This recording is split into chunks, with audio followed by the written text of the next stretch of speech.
वंदे मातरम साथियों, वैदिक आइडियोलॉजी में एक बार फिर से आपका स्वागत है। मैं हूं विकास आर्य। जैसा कि मैंने अपनी पिछली वीडियो में ही आपको बता दिया था कि अब आम आदमी पार्टी अरविंद केजरीवाल की जो गिरफ्तारी हुई है ईडी के द्वारा, उसको पूरी प्रकार से भुनाने की कोशिश करेगी। और चूँकि अभी लोकसभा इलेक्शन भी नज़दीक में ही है, तो पूरी की पूरी सिंपैथी लेने की कोशिश जनता की जाएगी। और इसी क्रम में आपने देखा कि अरविंद केजरीवाल की जो धर्मपत्नी है सुनीता केजरीवाल, उन्होंने एक लगभग 3 मिनट का एक वीडियो एक्स, जो अरविंद केजरीवाल का एक्स हैंडल है, उस पर रिलीज़ किया है।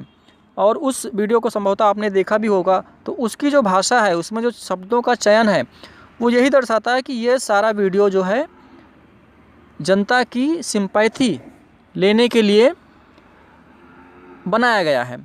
अब इस वीडियो से एक बात ये भी समझ में आती है कि अरविंद केजरीवाल को भी ये बात पता है कि जिस प्रकार के सबूत उनके अगेंस्ट में ईडी के पास में हैं और जो कांड उन्होंने किए हैं, विशेषकर शराब घोटाले को लेकर, वो अब जल्दी बाहर आने वाले नहीं हैं। इसीलिए उन्होंने अपनी चिट्ठी के माध्यम से इस वीडियो को बनवाकर रिलीज़ कराया। अगर उन्हें ये पता होता कि 6 दिन की रिमांड के बाद में ईडी को कुछ नहीं मिलने वाला है और कोर्ट उन्हें जमानत दे देगी, तो यहाँ पर ये वीडियो बनाने का, ये संदेश लिखकर देने का कोई औचित्य ही नहीं बनता है। अरविंद केजरीवाल ने जो चिट्ठी देश की जनता के नाम लिखी, जिसे उनकी पत्नी ने पढ़कर सुनाया, उसके कुछ अंश मैं आपके सामने रख रहा हूँ। अरविंद केजरीवाल लिखते हैं, मैं अंदर रहूँ या बाहर, हर पल देश की सेवा करता रहूँगा।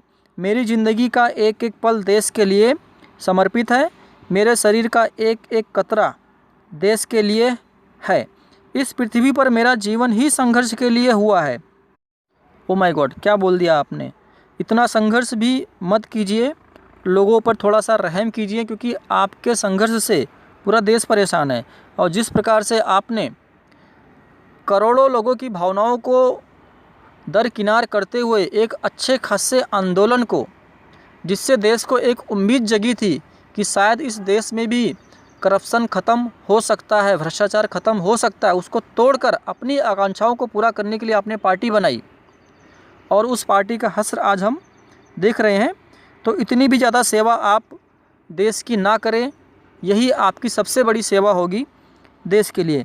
आगे लिखते हैं कि मैंने पिछले जन्म में बहुत से अच्छे कर्म किए होंगे, जो मुझे भारत जैसे महान देश में जन्म मिला है। हमें मिलकर फिर से भारत को महान बनाना है। आपके इस स्टेटमेंट से मैं कंफ्यूज हो गया। भारत अगर महान है, जिसमें आपको जन्म मिला है, तो आप इसको फिर से महान क्यों बनाना चाह रहे हो? तो पहले से महान है। क्या ऐसा है कि जब आपका जन्म मिला तब यह महान था और उसके बाद में यह महान नहीं रहा, इसलिए आप इसको फिर से अब महान बनाना चाह रहे हैं? तो आप पहले खुद तय कर लें कि ये भारत पहले महान था, कि अब महान है, या अब आप इसको महान बनाने वाले हैं।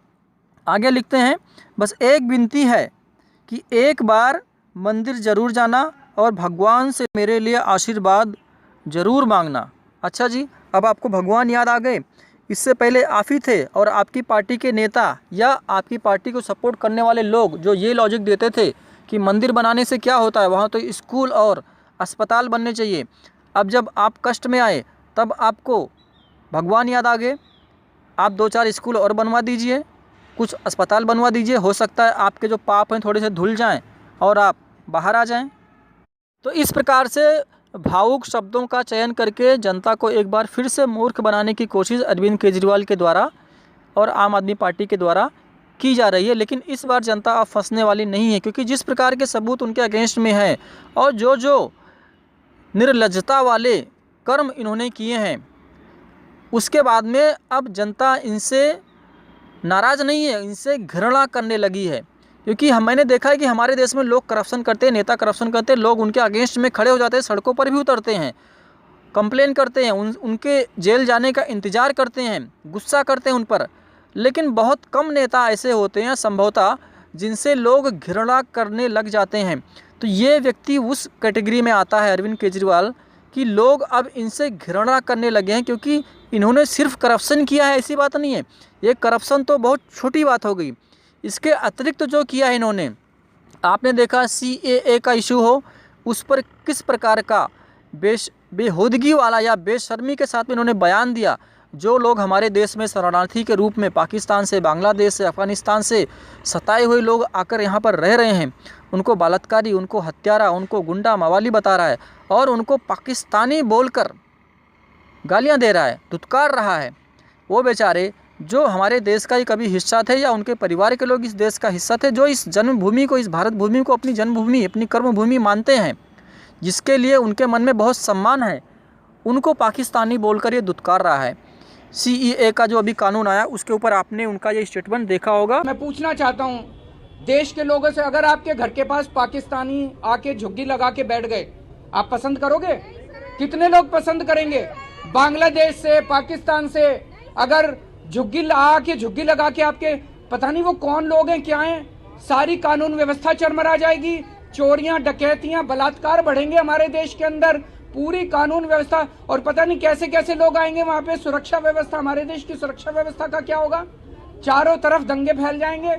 ये क्यों लाए हैं कानून? और उसके बाद में बेशर्मी की हद इतनी है कि इतनी गालियां खाने के बाद में सोशल मीडिया पर अगले दिन फिर से बंदा ट्वीट करता है और फिर से उन लोगों के बारे में इसी प्रकार के शब्द इस्तेमाल करता है।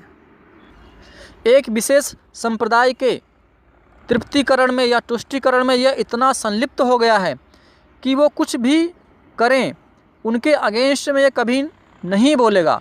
दिल्ली में दंगे हुए जिसमें कई हिंदुओं की हत्या हो गई, लेकिन ये व्यक्ति चुप रहा। यहाँ तक कि इनके नेताओं ने ये तक आरोप लगा दिया कि ये दंगे हुए ही नहीं है, पुलिस ही जाकर जो है आग लगा रही है। ऐसा बेशर्म व्यक्ति जो डिप्टी चीफ मिनिस्टर था मनीष सिसोदिया, उसने ये बोला। तो ये व्यक्ति वोट के चक्कर में कुछ भी बोल सकता है, कुछ भी कर सकता है। उसी दिल्ली दंगे में अंकित शर्मा जी की हत्या हुई, बहुत निर्मम हत्या हुई और उनको मारकर उनका शव नाले में फेंक दिया गया। ये व्यक्ति उनके घर पर नहीं गया। वहीं किसी व्यक्ति की यदि हत्या हो जाए, विशेष संप्रदाय से हो, भले वो कितना बड़ा अपराधी हो, 1 घंटे के अंदर पूरी आम आदमी पार्टी वहाँ पर होती है। और ऐसे अनेकों केस हो चुके हैं, मैं आपको गिनाना नहीं चाहूँगा। आप सर्च कीजिए, देख लीजिए कि जब घटना एक विशेष संप्रदाय के साथ में होती है तब तो ये व्यक्ति वहाँ पर होता है, और वही घटना यदि किसी हिंदू व्यक्ति के साथ में हो गई तो इस व्यक्ति को सांप सूंघ जाता है। जब से आम आदमी पार्टी की सरकार स्पेशली पंजाब में बनी है, खालिस्तान का जो मूवमेंट है, जो लगभग मर चुका था, वो पुनः जीवित हो गया। इन्हीं के समर्थन से आम आदमी पार्टी और खालिस्तानी जो सपोर्टर्स हैं उनके समर्थन से ही लगभग 1 साल तक दिल्ली का बॉर्डर सील रहा। अभी वापस किसान आंदोलन के नाम पर पंजाब से दिल्ली की तरफ जो किसान कूच कर रहे थे, वापस से दिल्ली को बंधक बनाने का इनका एक इरादा था, जो इस बार सफल नहीं हुआ, क्योंकि पिछले धरने से सरकार ने कुछ सबक सीखा और इस बार वो चौकन्ने थे। तो ये व्यक्ति देश के लिए एक प्रकार से कैंसर का काम कर रहा है। देश के लोगों को ही आपस में, विशेषकर हिंदू संप्रदाय के लोगों को ऊंची जाति और नीची जाति के रूप में भेदभाव करके आपस में ही लड़वा कर अपना वोट बैंक मजबूत करना चाहता है। इसलिए अब देश की जनता और विशेषकर दिल्ली और पंजाब की जनता भी इसकी इन भावनापूर्ण या भावुकतापूर्ण बातों में नहीं आने वाली है। आम आदमी पार्टी और उसके नेताओं की पोल पूरी प्रकार से खुल चुकी है, और या मैं कहूँ कि अभी ये तो सिर्फ प्रारंभ है, शुरुआत है, अभी बहुत कुछ होगा। तो साथियों, आज के वीडियो में बस इतना ही। वीडियो यदि आपको जानकारी से भरपूर लगा हो तो इसे दूसरों के साथ में शेयर अवश्य करें। मिलेंगे नेक्स्ट वीडियो में, तब तक के लिए ओम नमस्ते।